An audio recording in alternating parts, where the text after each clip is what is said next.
I have to turn the slide on? Yeah. Down and calm down. Just angle it down. Okay.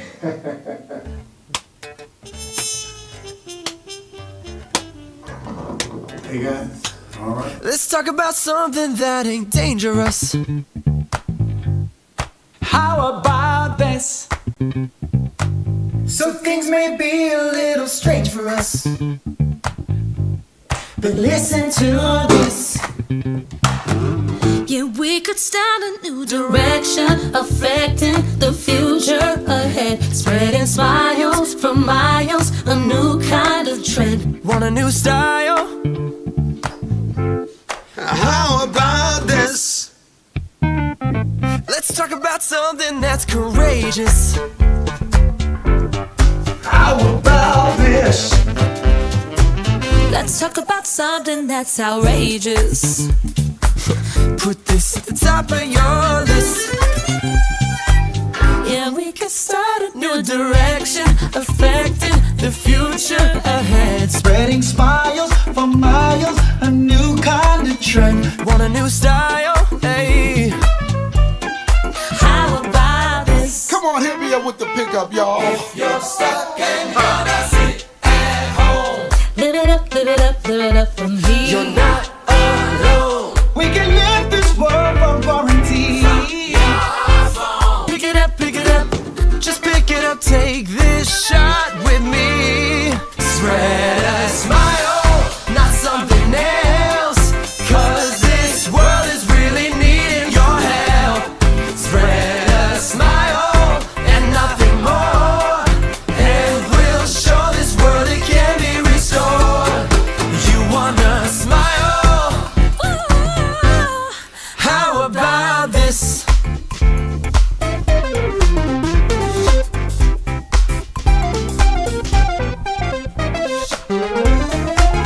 Oh, yeah.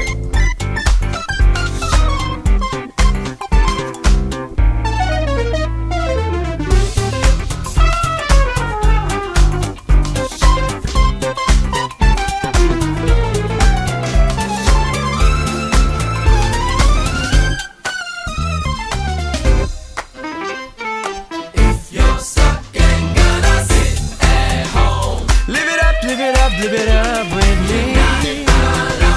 We can live this world while quarantined. Pick it up, just pick it up. Take this shot With me, yeah.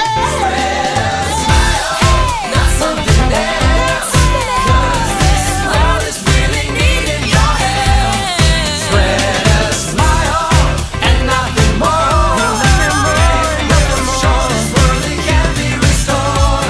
Spread a smile. Stay well, stay strong. Keep moving on, keep moving on.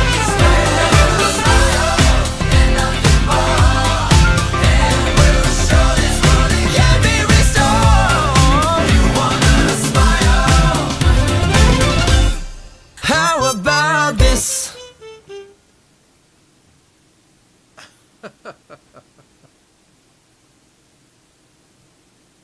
Welcome to your Sunday service.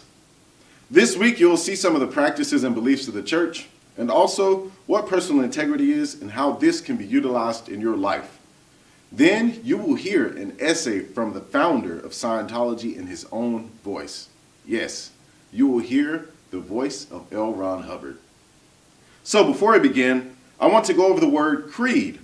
A creed is a set of beliefs or aims which guide someone's actions or a group's. So when you see the creed of some group or organization, you are looking at the beliefs or the aims that that group has as a guide for its operation. Now, let's have a look at the creed of the Church of Scientology.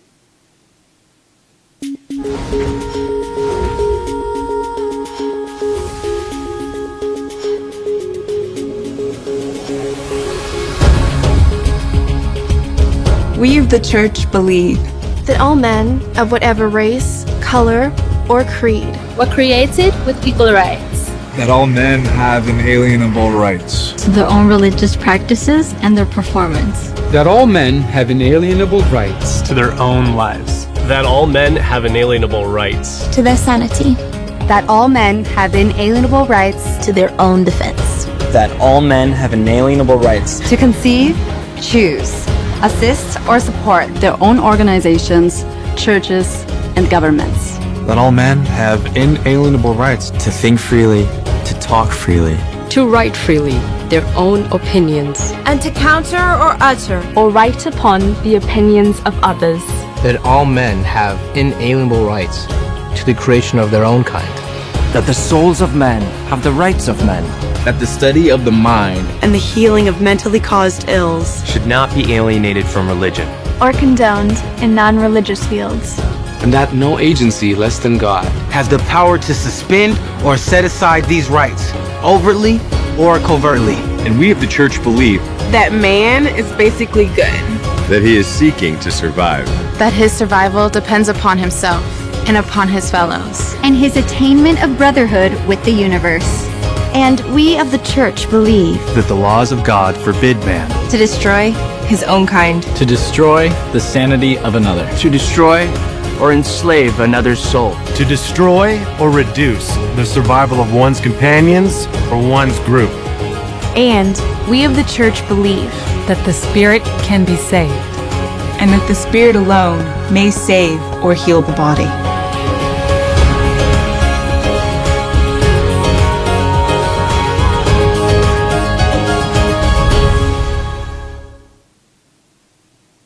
Now that you have seen the beliefs and the aims of the church, I would like to introduce you into personal integrity so that you can see how it fits in with each other and also how you can use personal integrity in your life.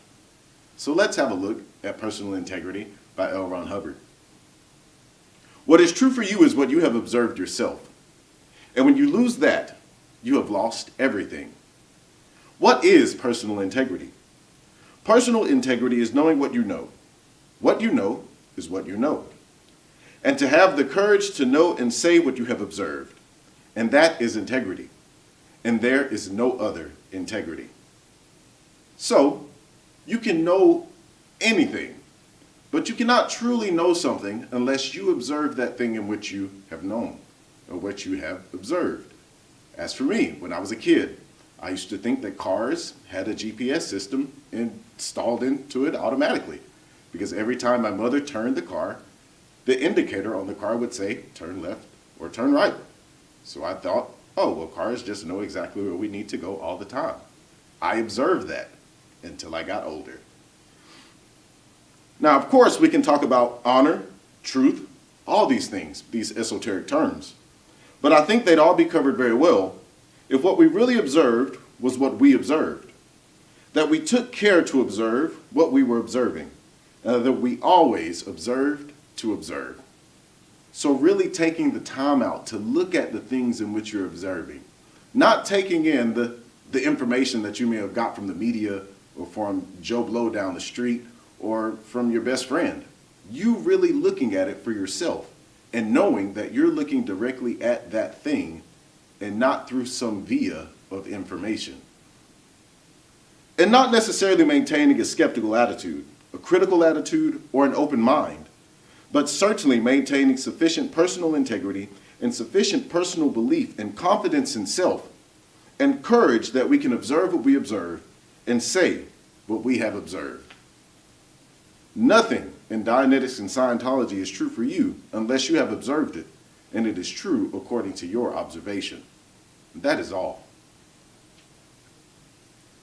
Now, I hope that you'll be looking at personal integrity in a different viewpoint, and you'll be using that as you look at different information throughout the week, or when you go on the internet, or when you look at the news.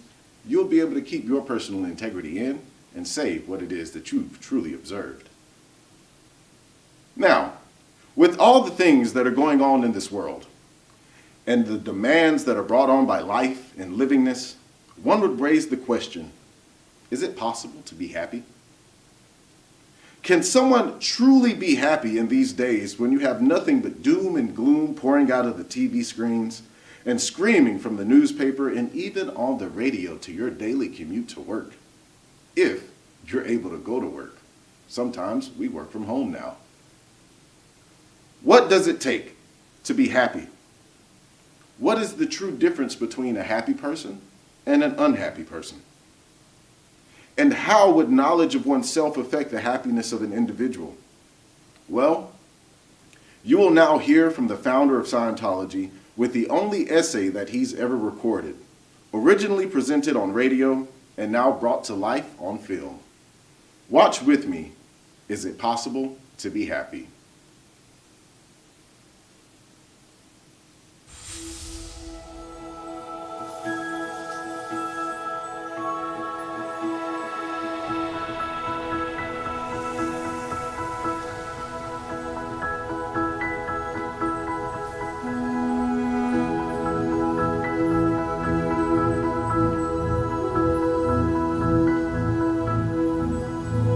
Is it possible to be happy? A great many people wonder whether or not happiness even exists in this modern, rushing world. Very often, an individual can have $1 million, he can have everything his heart apparently desires, and is still unhappy. We take the case of somebody who has worked all his life. He's worked hard. He's raised a big family. He's looked forward to that time of his life when he at last could retire and be happy and be cheerful, have lots of time to do all the things he wanted to do. And then we see him after he's retired, and is he happy? No. He's sitting there thinking about the good old days when he was working hard. Our main problem in life is happiness. The world today may or may not be designed to be a happy world. It may or may not be possible for you to be happy in this world. And yet, nearly all of us have the goal of being happy and cheerful about existence. And then very often we look around at the world around us and say, well, nobody could be happy in this place. We look at the dirty dishes in the sink, and the car needing a coat of paint, and the fact that we need a new gas heater, we need a new coat, we need new shoes, or we just like to have better shoes, and say, well, how could anybody possibly be happy when actually he can't have everything he wants? He's unable to do all the things he'd like to do, and therefore this environment doesn't permit a person to be as happy as he could be. Well, I'll tell you a funny thing, a lot of philosophers have said this many, many times, but the truth of the matter is that all the happiness you'll ever find lies in you. You remember when you were maybe 5 years old and you went out in the morning and you looked at the day and it was a very, very beautiful day. You looked at flowers and they were very beautiful flowers. 25 years later, you get up in the morning, you take a look at the flowers, they're wilted. The day isn't a happy day. Well, what's changed? You know, they are the same flowers. It's the same world. Something must have changed. Well, probably it was you.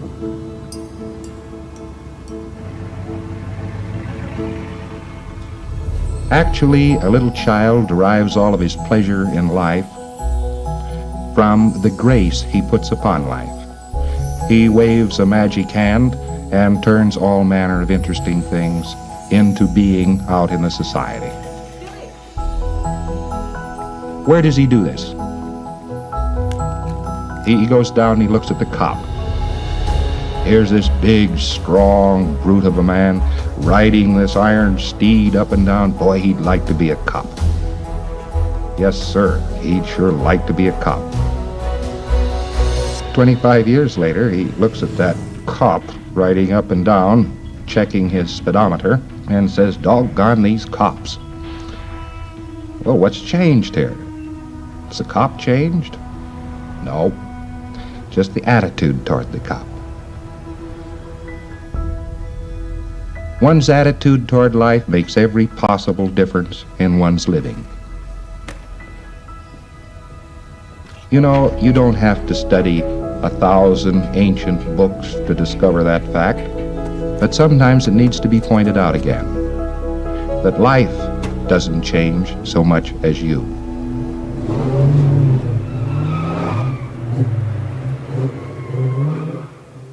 The day when you stop building your own environment, when you stop building your own surroundings, when you stop waving a magic hand and gracing everything around you with magic and beauty, things cease to be magical.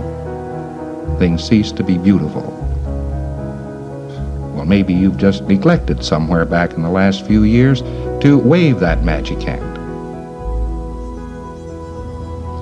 You know, other people seek happiness in various ways. They seek it hectically. It's as though it's some sort of a mechanism that exists. It's made up. Maybe it's a little machine. Maybe it's something that's parked in a cupboard, or maybe happiness is down at the next corner. Maybe it's someplace else. They are looking for something. Well, the odd part of it is, the only time they'll ever find something is when they put it there first. Now, this doesn't seem very creditable, but it is quite true. Those people who have become unhappy about life are unhappy about life solely and completely because life has ceased to be made by them. Here we have the single difference in a human being. We have that human being who is unhappy, miserable, and isn't getting along in life, who is sick, who doesn't see brightness. Life is handling, running, changing, making him. And here we have somebody who's happy, who is cheerful, who is strong, who finds there is something worth doing in life. What do we discover in this person? We find out that he is making life. Now there's actually the single difference. Are you making life, or is life making you? And when we go into this, we find out that a person has stopped making life because he himself has decided that life cannot be made. Some failure, some small failure, maybe not graduating with the same class, maybe that failure that had to do with not marrying quite the first man or woman who came along and seemed desirable. Maybe the failure of having lost a car, or just some minor thing in life started this attitude. A person looked around one day and said, "Well, I've lost." And after that, life makes him. He doesn't make life anymore. Well, this would be a very dreadful situation if nothing could be done about it.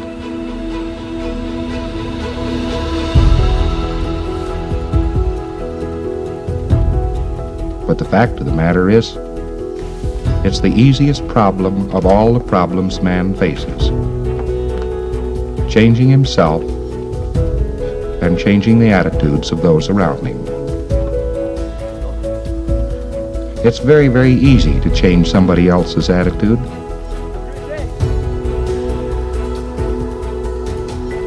Yet you are totally dependent upon other people's attitudes.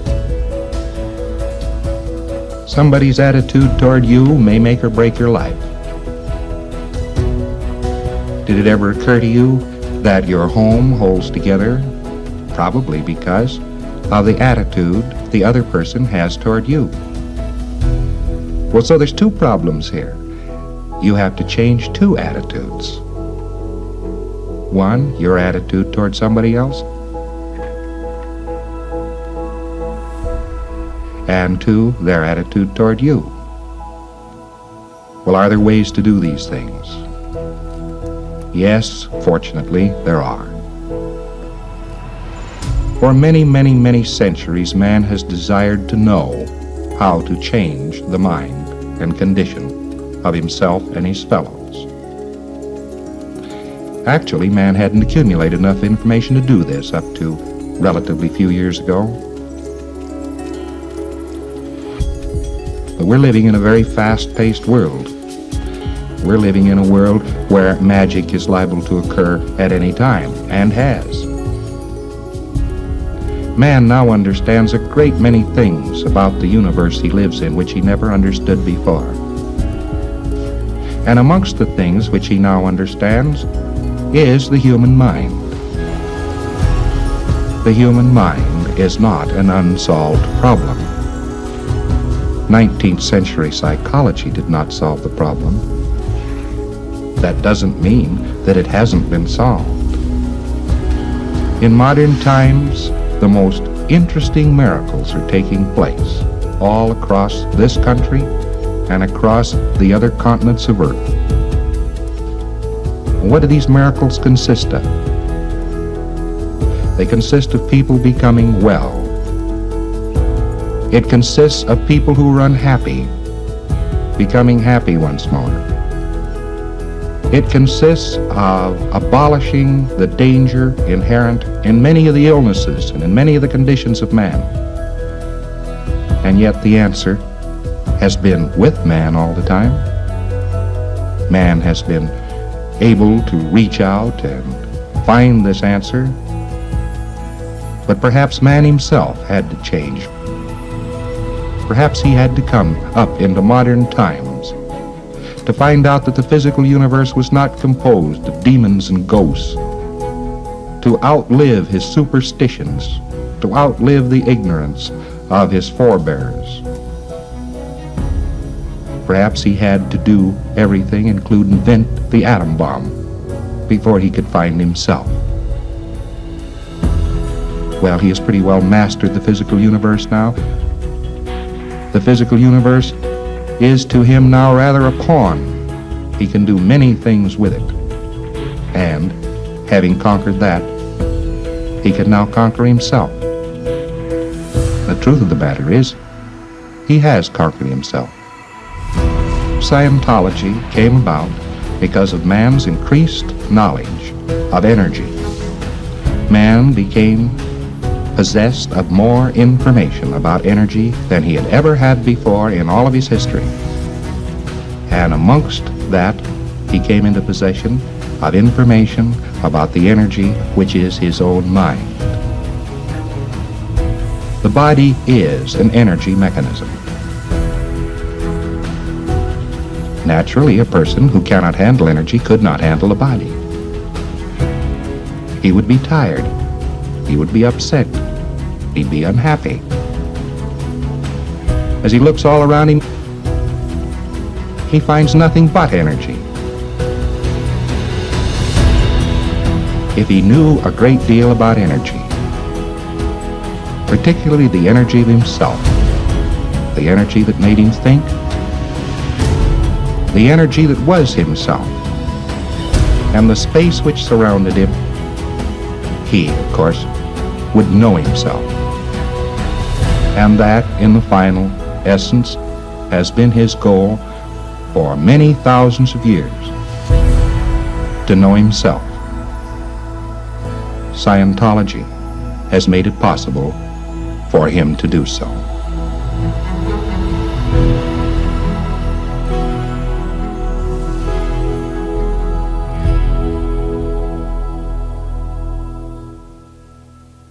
All right, there you have it. So are you creating life, or is life creating you? And what is it that you need to know in order to bring yourself back to the place where you can create life and have it be something that's very magical again? Well, if you want to know that information, get in contact with us. we can definitely set you on the right path so that you can start creating again and life will be a very happy place. Now, for the announcements. This Tuesday, the Vincent Kelly will be delivering a webinar titled Overcoming Stress and Worry. So, if you really want to know what you can do to change the viewpoint on life that you have so that you can make life and not have life make you, I suggest you attend that webinar Tuesday at 8 o'clock. Next Sunday, we'll be spearheading the topic of communication with a two-part series so that you will be equipped with the knowledge needed to build great relationships with your friends, colleagues, and family, while also creating new ones as well. So join me for the next 2 Sundays to see what is needed for communication to be effective and what are some of the vital factors when dealing with communication. Now, let us end Sunday service with the reading of the prayer of total freedom. May the author of the universe enable all men to reach an understanding of their spiritual nature. May awareness and understanding of life expand so that all may come to know the author of the universe. And may others also reach this understanding which brings total freedom. At this time, we think of those whose liberty is threatened, of those who have suffered imprisonment for their beliefs, and of those who are enslaved or martyred, and for all those who are brutalized, trapped, or attacked. We pray that human rights will be preserved so that all people may believe and worship freely, so that freedom will once again be seen in our land. Freedom from war and poverty and want. Freedom to be, freedom to do, and freedom to have. Freedom to use and understand man's potential, a potential that is God-given and God-like. And freedom to achieve that understanding and awareness that is total freedom. May God let it be so. Thank you for coming to Sunday service, and I look forward to seeing you next week. Have a great one.